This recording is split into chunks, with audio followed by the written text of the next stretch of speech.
let's have empirical rule. Now, that doesn't show up very often on higher level, but it shows very often on ordinary level. But we need to know that. Let's see. A particular test is used to measure how well students around the world can do in maths problem. I want them. Worldwide, scores on this test are normally distributed with a mean score of 400 and a standard deviation of 60.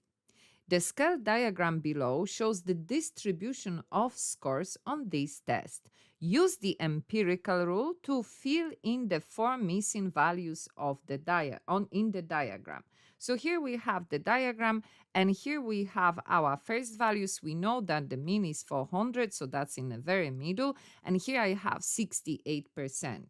So let's talk about empirical rule generally. So the way empirical rule work is that, so here we have our mean, and then standard deviation. That's how we deviate, go away from the standard.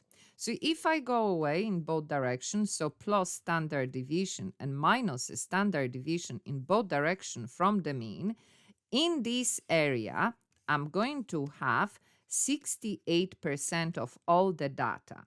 Now, if I go another standard deviation in both directions, so this time minus 2, that looks like 6, that shouldn't be 6, and then plus a standard deviation, then in this area, all of that area, we're going to have 95% of all data.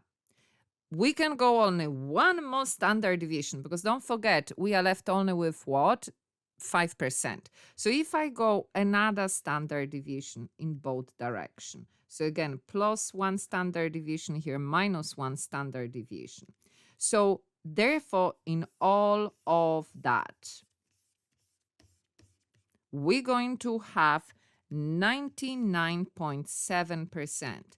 Therefore, we are left only with 0.3% here at the very corners. So that is the idea of empirical rule. Okay, so let's apply that knowledge to our question. So here we know 68%, that indicate 1 standard deviation, 1 standard deviation. In this question, standard deviation is 60, so plus 60 and minus 60. So that means here we have 340, and here we're going to have 460. Now, again, if I consider carefully, I understand that 460 plus 60 will give me 520. So I am correct in assuming that in this direction is minus another standard deviation minus 60. Therefore, that will be 280. Like I'm saying, don't show up very often, but we have to know. What is difficult to remember is that percentage. And believe me, I always forget exactly what that percentage is. So that's something to have in your mind before going for your exam, to just remember what those percentages are.